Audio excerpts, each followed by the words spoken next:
Living with Dana is awesome. Seriously, no notes, but I do have some notes. One thing is Dana is freaking addicted to leaving all the lights on in rooms that she's not in and leaving all the doors open, literally all the doors open. And if I may, when I mention things to her like, do you mind turning off the lights or closing the door? She acts like I pulled out a gun and shot it in the air 5 times. Because it's a childhood trauma response. And I'm being so serious. I think I like to have doors open. I just don't like to be, I don't like the idea that secret things are happening. I think sorry. So the reason you leave the doors open to like the coat closet, blocking the hallway is because of childhood trauma. Some of it is a little bit of carelessness and thoughtlessness for sure. But I also think at its core, like the reason why I like to have the door open. Okay, for example, the other day you told me that when you run the heat in the living room, you would like me to close the door to the bedroom and the bathroom so that the heat can more efficiently heat the living room space. Okay? Yes, that would be accurate. That would be accurate. And I was in the bedroom doing chores. I was cleaning the room. And I'm like, in my head, I'm like, I don't like to have the door closed when I'm just like in here doing chores. It makes me feel like claustrophobic and closed in. And I just don't like it. And so I'm like, so no. Like sometimes I just want to have the door open. And also Robert's like one of those people who's like so OCD. I know that's the wrong use of that term, but like he's so OCD about like freaking open doors. I'm like, just relax. Well, like, first of all, no one's gonna die from an open door. I'm not OCD about the open. I'm not OCD about the open doors. I'm not like, hey, you need to close the doors 6 times or I think my mom will die. I'm not like that. Yeah.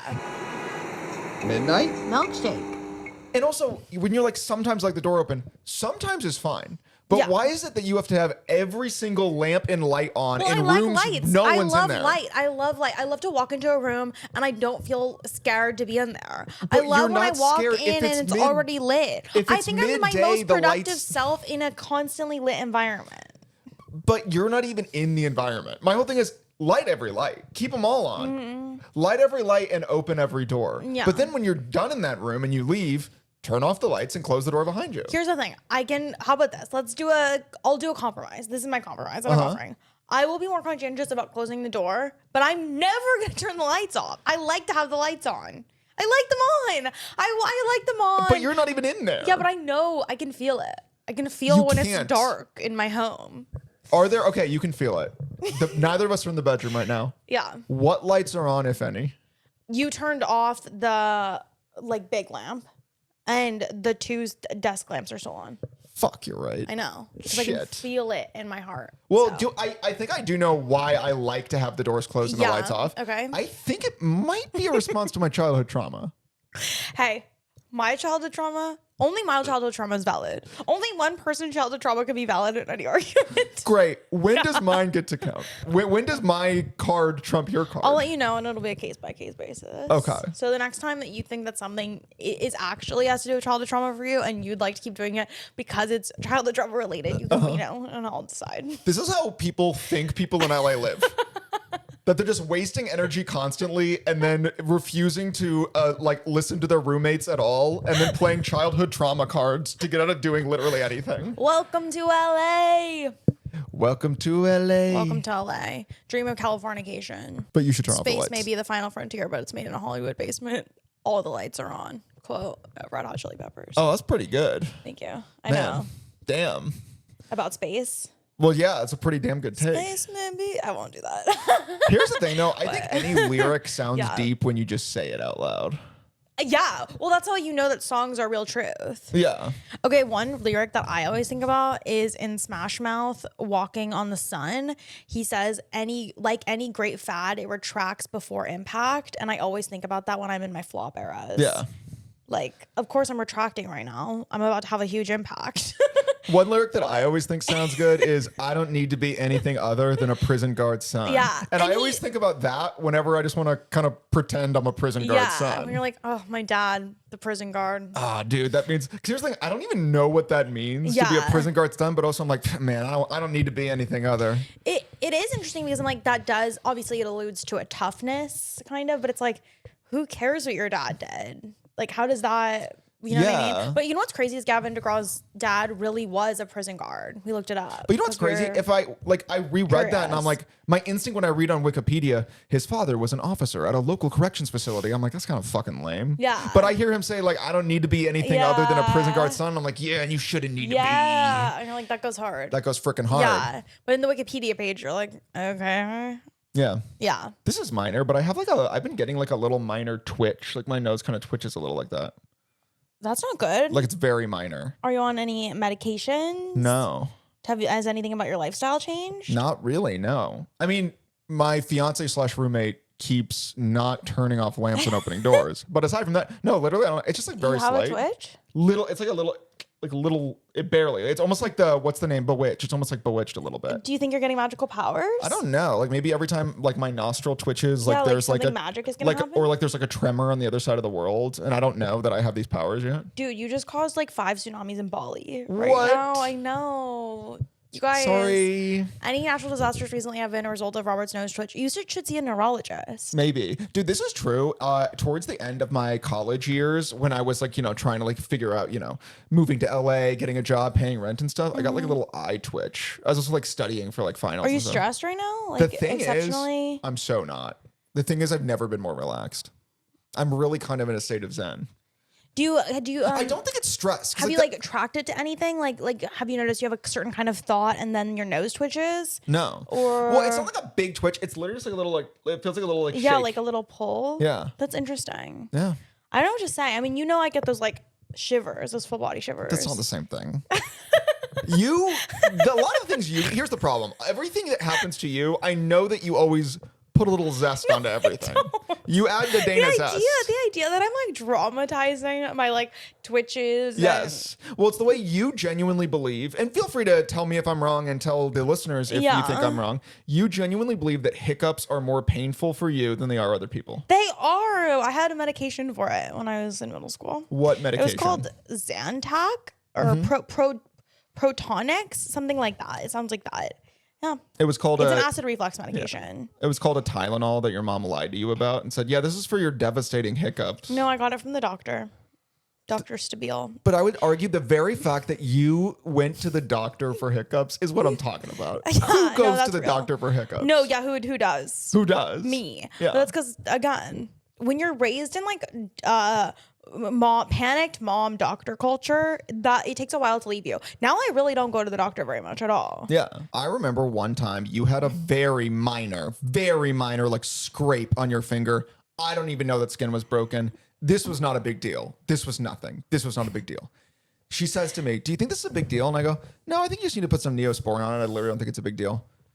2 hours later, are you sure this isn't a big deal? I'm like, yeah, it's fine. The next day, we were at a wedding. You go to your mom and you go, hey, I have a little cut on my finger. Do you think it's a big deal? And your mom goes, let me see. Okay, all right. Okay, your father's sister is a dentist, so she knows about medicines. Let's go find her. And I walk behind them as Dana's mom just led Dana, right knuckle grip on Dana's forearm, led her through the hotel. And Dana, here's the thing, Dana loved it because it was validating every little paranoid thought. And I'm sitting there and I'm watching this and I'm going, wow, these are the circumstances that created Dana. And I'm floored. I'm floored. But now you know where it comes from. I obviously know the source now. It's the hey, I have a little minor cut. This is no big deal, right? Wrong. Come with me. Yeah. And I'm like, enablers will ruin your life and make you annoying and intolerable to anyone who's not also an enabler. Meanwhile, I could call my mom on the phone and be like, hi mom, a spear is thrust through my ribs and it's coming out my back. And she'd be like, okay, I have to send these emails. You have to deal with it. She's like, okay, I have to get a lot of things done first. Yeah. Well, again, when I bit my own lip in half, it wound up having to get I think 9, 10, or 11 stitches somewhere in there. 9, 10, or 11. 9, Who's 10, 11, counting? 12. Who even cares? My mom was like annoyed that I had to go to urgent care. Like never went to the doctor for most stuff. But also that also adds to all over the counter medications have extra impact on me now because I never took them growing up. Dude, when I have a headache, I'll pop an Excedrin, zaps that thing. Yeah. And it's because I never took any medicines as a youth. I mean, I would get like vaccinated and stuff. Well, I wasn't like in a cult. The real advantage of not being addicted to over-the-counter medication or prescription medications is when you do take them, they actually are so effective. It's crazy. And for you, penicillin is just like nothing. It's a sugar pill. It's like it's nothing. Dude, I did way too many rounds of antibiotics in my youth. No, for sure. I mean, I famously took oral yeast infection medication every single day for like a year. You're really not supposed to do that. What impact did that even have on you? I have no idea. I'm amazed I didn't like grow wings or something. I'm amazed you didn't grow wings. Honestly, like the way that I've abused certain medications, I'm like, it's crazy that I don't have some sort of weird superpower. Yeah. Like I should be Captain America. Yeah. But then again, Captain America wasn't just like taking yeast infection medication for too long. He signs up. Yeah. Steve Rogers. Steve They're Rogers. like, so you're going to take yeast infection medication? Yeah. It's like, what is this? What is this? Yeah. And then I also was like on so many antibiotics for acne. Okay, this is actually crazy about acne, is you can get on antibiotics for acne. There's one called like minocycline and then doxycycline. But here's the thing, and they work really well for like 3 months, but then they like stop working because that's how antibiotics work. Your body learns how to combat the antibiotic, and then it creates new antibodies and it fights the antibiotic back, and your acne gets worse. It's crazy. Isn't that crazy? I mean, yeah, and also like when you need to be receptive to antibiotics for like actually like medically devastating things in the future, you're screwed because you wanted to look a slightly better on senior picture day. Okay, well, you've clearly never. Robert says this as someone who's never had bad acne. You keep saying that. I had bad acne. I had normal acne. Bad acne. I No, had you bad didn't. acne. And no, you didn't. I can show you old pictures. I literally had like splotches and acne. I had it like everybody else. I had really bad acne. Well, not like really bad, but I had a normal amount of acne. One time, you guys, I had 200 pimples around my mouth and chin like an acne beard. I literally looked like I had a red beard. Okay? And I couldn't even leave my house. My acne was so bad I couldn't like look people in the eye. When I did have to go to class for my classes that had intense policy, this was in college, I would sit in class and I'd like look at, there was this one, not to be rude to him, but he was like very kind of grotesque looking. Not to be rude. Not to be rude. He was like grotesque, a little bit low key. not to be rude. Grotesque low key. Chopped low key. You can't be low key grotesque. Grotesque is only high key. But I would just sit there and stare at him because his skin was so clear. So he was grotesque, but his skin was clear, and I was like, So wait, how was he I wish grotesque? that I it was just, like, him. Was it just his features? Yeah, like he was just like, that's what I mean though. He had like really clear skin, but I was like so jealous of him. Like my acne was so bad that I was like really jealous. He looked like the Beast from Beauty and the Beast, but no fur. Yeah. Low-key. Low key. In a chill way. In a chill way, you look like a fantastical, ugly monster. Low key. Low key, though. But I was, just so you know, I was like jealous, so jealous of you. Yeah. He's probably telling this story I don't about know. like. Also, what I'm saying, I'm hearing myself say all these things, and I'm like, I clearly needed this humbling. Yeah. Well, he's probably telling this story to Yeah. his friends. He's like, yeah, I was in college, and this girl's got like a red beard of pimples. And he's like, She would stare at me. and she would just I stare think she at was me. into me, but she was way too ugly. Yeah. She was into me, but why would I want to kiss her red pimple beard? Probably. That was Yeah. probably the mental thoughts we were both having. Yeah. So Yeah. He's like low key in like a chill way. She's fucking grotesque like the Beast. we're both calling each other the Beast. Yeah. And neither of us knows. Well, it's a Beauty and the Beast scenario, Yeah. and you both think the other person's the Beast. Dude, that's actually low-key so funny. Dude, what if the Beast actually thought Belle was chopped? Yeah. Like, she just wasn't his type. Well, You know what I mean? they never talk about where they go because like what Yeah. if like a couple years later like Belle puts on like 20 pounds and how's the Beast gonna say anything? Wait, that's so real. Okay, also, here's the thing. Yes, the Belle fell in love with the Beast, but my whole thing is like the Beast isn't like holier than thou for falling in love with Belle, and it wasn't the whole thing that he was like vain and shallow. Yeah, and So- in order to overcome being vain and shallow, he fell in love with the most beautiful woman in France. Yeah, yeah. He fell in love with the object of everyone's desire of France. Yeah, well, because the whole thing of Beauty and the Beast is like she learned to see past like people's appearances. But it seems like that wasn't her problem to begin with. Seems like she was nice to everyone. Yeah, it seems like she wasn't shallow. In fact, she wasn't He was interested in shallow. Gaston, who was hot. Yeah. So it's like she didn't need to learn that lesson. So I'm actually confused because I'm like, how does the Beast getting Belle to fall in love with him do anything? Well, it should have been like a Shrek scenario where like Yeah. she becomes the Beast and he has to love her, Yeah, exactly. and they love each other. Like, I'm like, it's no to do to fall in love with, the only hot girl who's It's ever happening. come to her.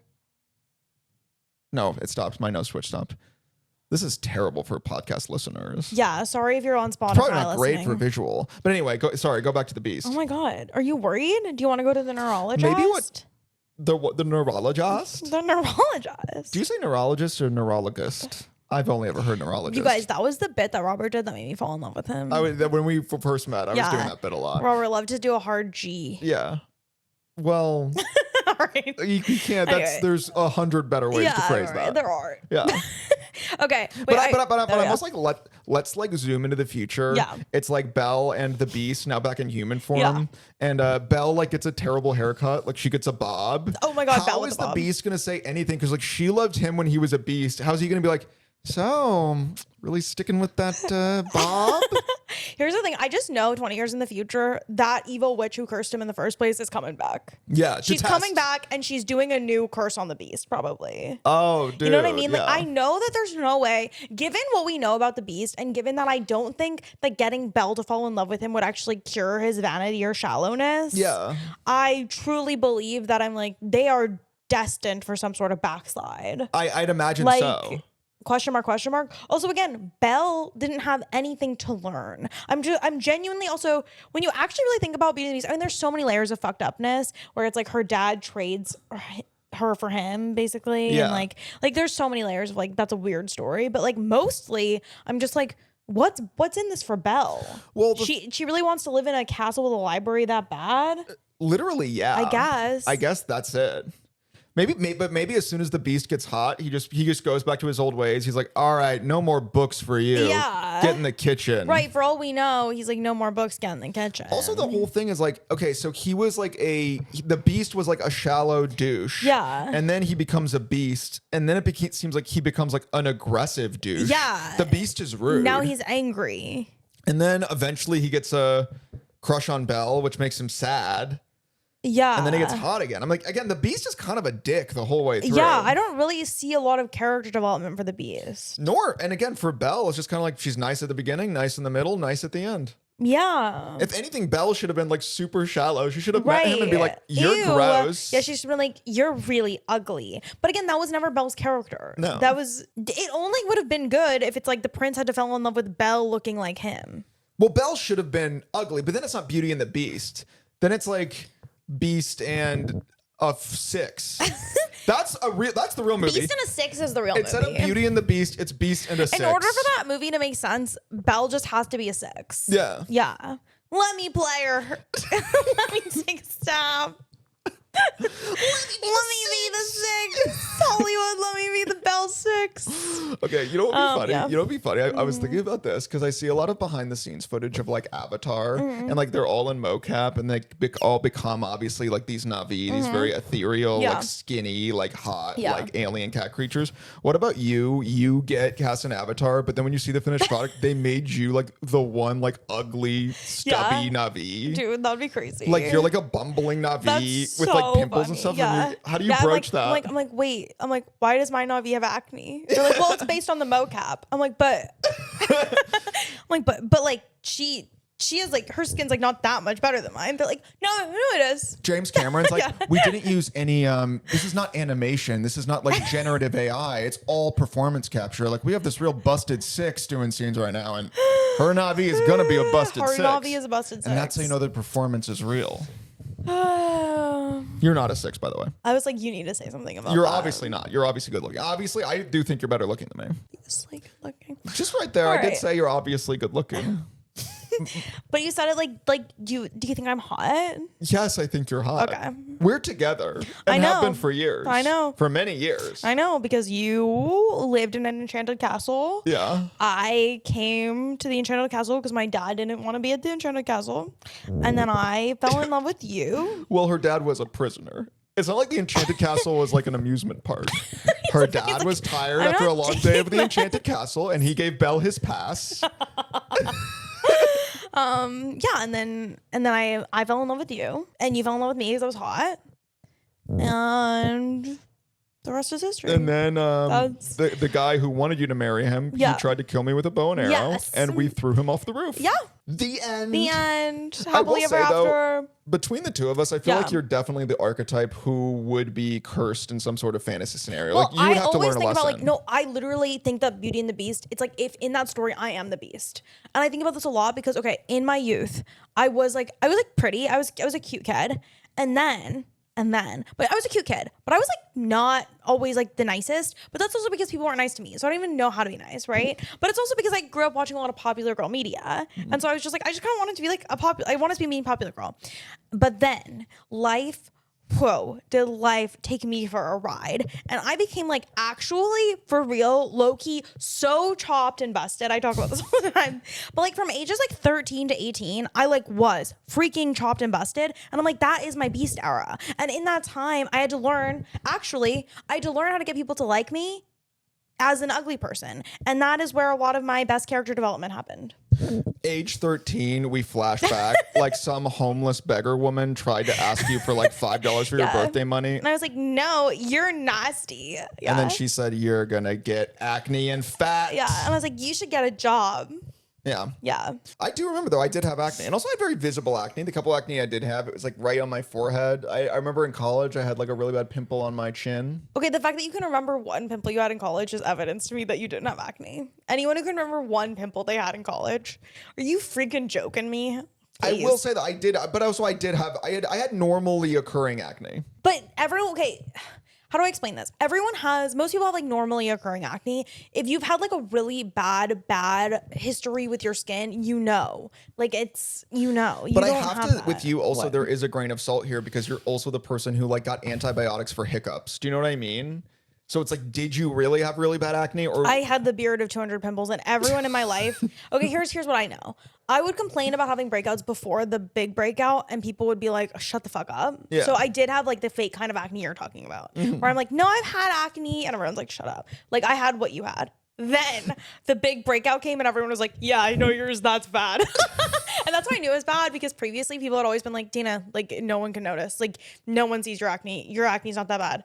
And then the big breakout comes, and they're like, "Oh, you need to fix that. What the fuck is going on?" the big breakout. The big breakout. Again, I just haven't had normal breakouts. But I did have acne. I think I can extrapolate. But again, here is also my curse. Yeah. It's just like, this is my curse, and admittedly, not the worst curse out there. I was a very good-looking child. And that's how I knew the problems were purely internal. Yeah. And that's its own lesson, I think. When you're a good-looking kid and people still don't really like you that much, you really do. That forces inner work. Yeah. For sure. Okay, wait, I wanted to really quickly, can I jump to my Mel Robbins thing? Yes, let's talk about it. So really quickly, I just want to call out Mel Robbins.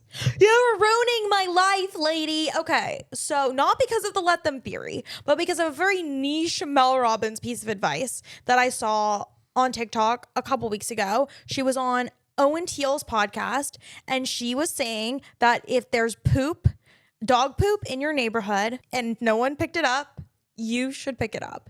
And it's your responsibility. If you want to live in a nice neighborhood, you should pick up the dog poop. And Robert, what have I been doing since I saw this clip? Every single time we see dog poop on the side of the road, in the grass, obviously not our dogs, Dana is going out of her way to pick up the dog poop. And again, if we've already used a poop bag, Dana's like getting a leaf to try to pick up some other dog's poop. And here's my thing about Mel Robbins. When she just says something like, oh yeah, you should pick up other dog's poop, she should like include a bunch of rules and really get specific. Because like last night, Dana saw another dog's poop and she was like, well, I'll just pick it up. This dog's poop was massive. It was like 3 times the size of Dana's dog's poop. And I'm like, okay, that feels like now the neighborhood is in poop debt to Dana. Like, it's not like she's like, oh, I'll pick up this poop. Now she's doing additional labor. Right. Mel Robbins should have been like, hey, if you see dog poop in your neighborhood that is an equivalent size and consistency of the poop your dog would deposit in the neighborhood, you should pick it up and, pay it forward. Yeah. Instead, Dana is literally scurrying around in the dark, picking up strange poop. We don't even know if it's dogs. We don't know. Could have been man's. I was going to say it could have been a coyote. Oh, yeah.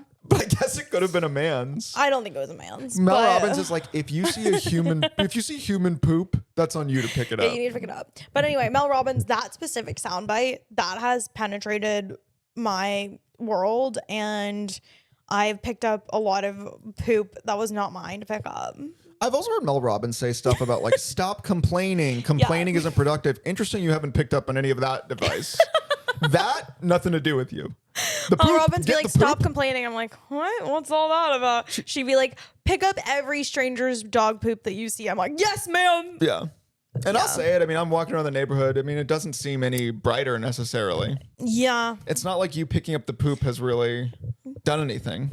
The clouds have parted. The sun's come out. A new day has sprung since I begun picking up the poop. What is this voice? I don't know. It's very poetic. Thank you.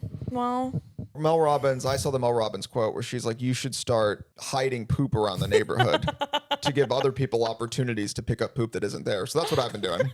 Going out into the dark, just like poop here, poop there. It's like an Easter egg hunt. Anyway, we're big Mel Robbins heads. Yeah. Can I be honest? Yeah. I don't know that Mel Robbins isn't really in my oeuvre. I don't really see a ton of Mel Robbins. I saw a lot of Mel Robbins when I was not doing well a couple years ago. I would say she helped me through some dark times, but okay, yeah. One thing that Mel Robbins says that I really like is the "no one's coming to save you." That actually did change me. Because you were like, I'm waiting for someone to come save me. Well, I was just like, surely someone will come, like, make my bed sometime. And then I was like, no, they're not. No, they're not.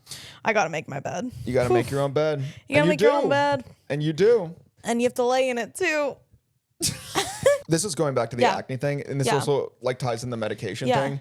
To your point, maybe this would like serve in your favor for me not really having like a lot of acne. Now, when I do have like a little pimple and I put anti-acne medication on it, clears it up like that. I also introduced Robert to benzoyl peroxide. Yeah, works really well. I mean, again, I don't really get terrible breakouts now. The way that I've improved your life is Excedrin and benzoyl peroxide. You're just drugging me up. Yeah. Yeah. Dude. I've introduced Robert to the phrase better living through chemistry. Yeah.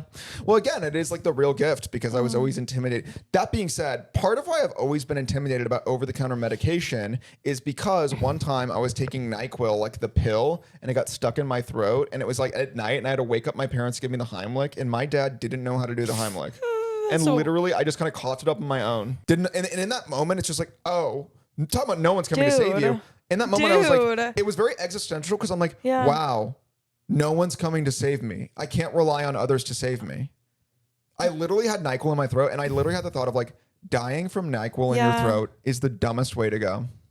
Yeah. But also dying from NyQuil in your throat, having your son die from NyQuil in his throat because you didn't know how to do the Heimlich, that's worse. Yeah, but our parents' generation, it's like they could have that happen and still be like, huh, weird. It's probably all that TV they're watching. Yeah. Like it's all the TV he was watching. They're like, oh, well, this is what he gets for playing video games a little last summer. Quick story time. So, should I dress my jersey? You might notice I'm wearing a jersey that says Dana. And it does look like, if you're watching Beast Games Season 2, the jerseys that the Beast Games contestants themselves also don. Okay, I have to stop you. What decision making goes into when you do the voice and when you don't do the voice? What voice? The fact that I'm just curious when you're like, because you'll be like, hey, should we talk about Beast Games? Oh yeah, I'll get into it right now. One fine evening in Los Angeles, I went to see a little premiere. All right. Well, I really now I'm worried because I made fun of you. The comments are going to be like, he's toxic queen. Well, it does give. You're trying to dim sparkle. But I wasn't trying to dim. Sorry. Can you resume and put a little sparkle on it? Oh, my sparkle's been dulled. No. I went to the Beast Games premiere. Even this is a voice. I'm going to point out. If I say what's with the voice and you go, I went to the Beast Games premiere. I went to the Beast Games premiere. Good. I brought Robert as my date. Perfect. I wanted to get a Getty image. Uh-oh. Of us promoting our podcast, the Midnight Milkshake Podcast. So I wore an outfit in which I had printed on the words Midnight Milkshake Podcast because I wanted to get a Getty image. I wanted Midnight Milkshake Podcast memorialized in the Getty image database. And guess what happened? They didn't upload the picture to the Getty image database. Probably because they thought that we weren't famous enough. And I'm so freaking mad. But Beast Games Season 2 was pretty good. Well, it is funny. We did get to go to the Beast Games premiere, which was a lot of fun. A lot of fun. But it is always funny whenever you go to these events and you see like famous people, And it's cool for a second. And the next second, you're just like, wow, you're famous and you're just right here at the same event as me. Well, we were also saying it's so funny to be at these events because everyone is waiting in line. So it's like, yes, I'm behind someone that I'm like, they're not even as famous as me. But then there's someone behind me who I'm like, they're a lot more famous than me. Which, you know by what the I way, mean? that in and of itself is always so crazy. It's like, because you see red carpet photos and you assign to it a lot of glitz and glamour. Yeah. What you don't know is just like out of frame, people are just like waiting in line, just like cramped backstage. Yeah. Like and everyone's also back there. the backstage was like, it was like a dark tunnel. It was like really like Everyone's cramped. not glamorous. Not glamorous at Not all. glamorous. And that's everyone. Yeah. And you just realize like, wow, talk about a facade. But again, that's Hollywood, baby. It's all an illusion. Yeah. Fugazi. Like it's funny, like we're in the same line as Young Gravy and the Costco guys, the Boom Boom Boom. Mhm, yeah. And then us. And then And us. they did get uploaded to Getty. You gotta get on the same level. You should have ingratiated yourself with the Costco guys. I know. I should have gotten in their group pic. You could have been like the new Rizzler. Oh my God. Yeah. What would I be? The Dizzler. Yeah, you'd be the Dizzler. I'd be the Dizzler.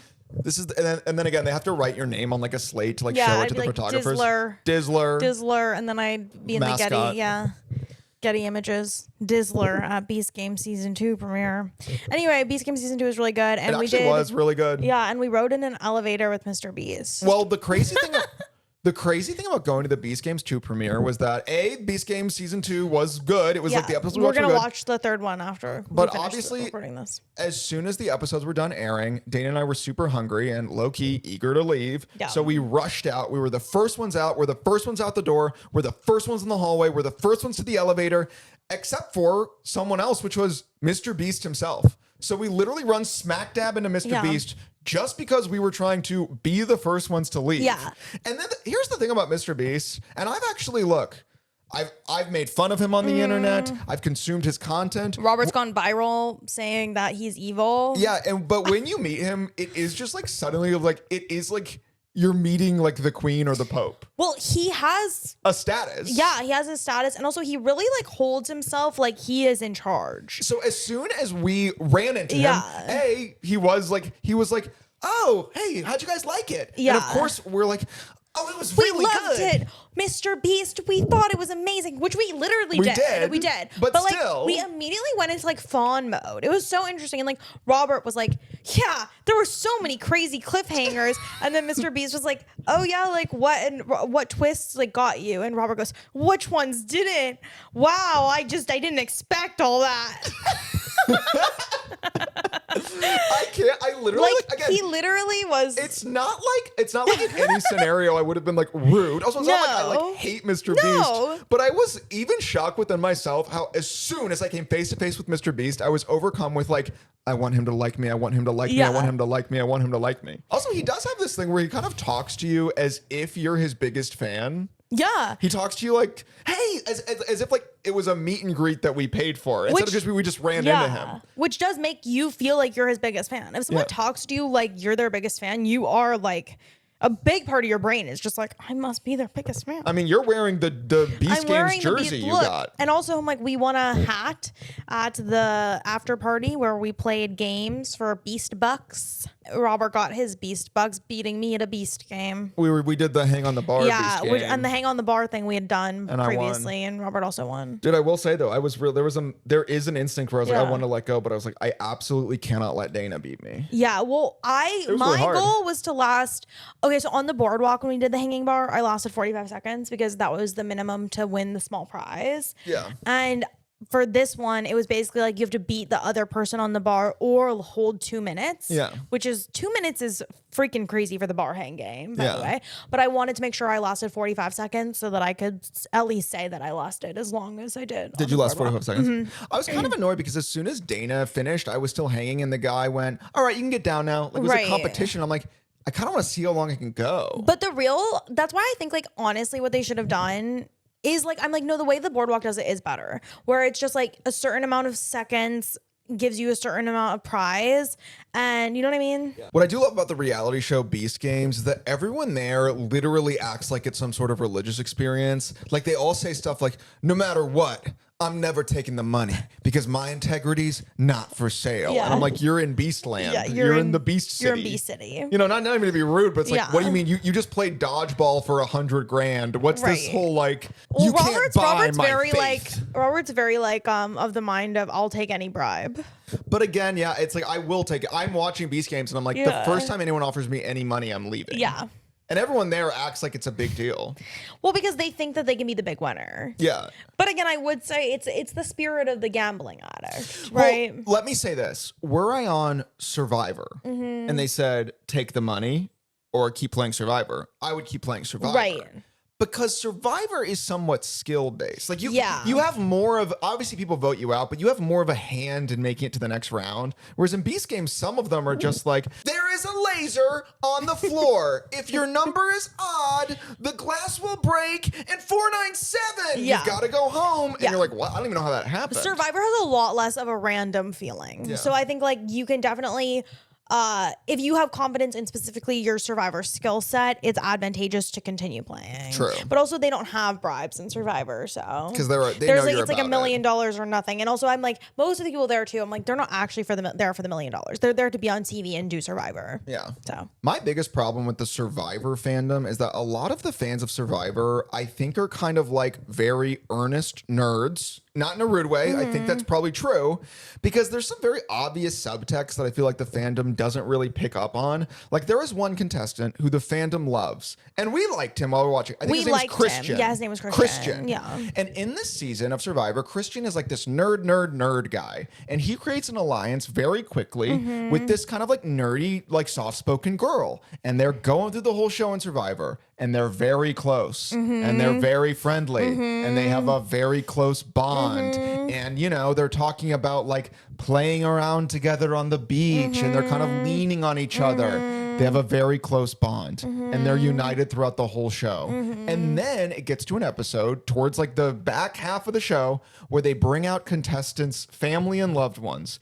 And they bring out Christian's long-term girlfriend. yeah. And you can see it on the face of the girl he was Had a allied close with. bond with. She looks at him like, you've had a girlfriend this whole time? Yeah. And it does, if you pick up on any subtext, Yeah. it changes the whole tenor of how you view Christian. Yeah. And then immediately after that, the girl he's been allied with the whole time goes, all right, we got to get Christian out. Yeah. We got to try to get him and out. she phrases it as like, I just don't trust him. And she gives like other reasons, but it's like clear she's just like, dude, you've been moving like you don't have a girlfriend and you have a girlfriend. Yeah. Weird. You've been You've been obviously flirting with moving me like you don't have a softly. girlfriend. And so the reveal that you have a long-term girlfriend suddenly makes me not trust you. Yeah. And it's never explicitly stated. Well, also, okay, that is actually so crazy, just like about people in general, where it's like, dude, someone does like one thing and it can be so revealing.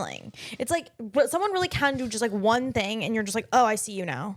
I see you. I see you now. I see you now, and I'm scared. And it recontextualizes everything every about you. single thing. Well, because in that case, suddenly all the moments that made me like you, a la you're nice to me, Yeah. you're really kind to me, you're really kind of lovey-dovey, touchy-feely with me, Yeah. suddenly that's twisted into being like, what the fuck is Yeah, wrong with you? what's wrong with You're you? both manipulating me and kind of possibly betraying your girlfriend. Yes, And yeah. again, nothing explicit. No, But also, it's just the vibe. the vibes are off. And again, But I would agree, and he's a Survivor fan favorite, and I'm like, that would indicate a level of like a lack of awareness among the fandom. yeah, in order to not have your feelings on him Yeah. change, you would have to literally not be able to read any subtext. Yeah, because to me, I'm like, that was a villain making moment.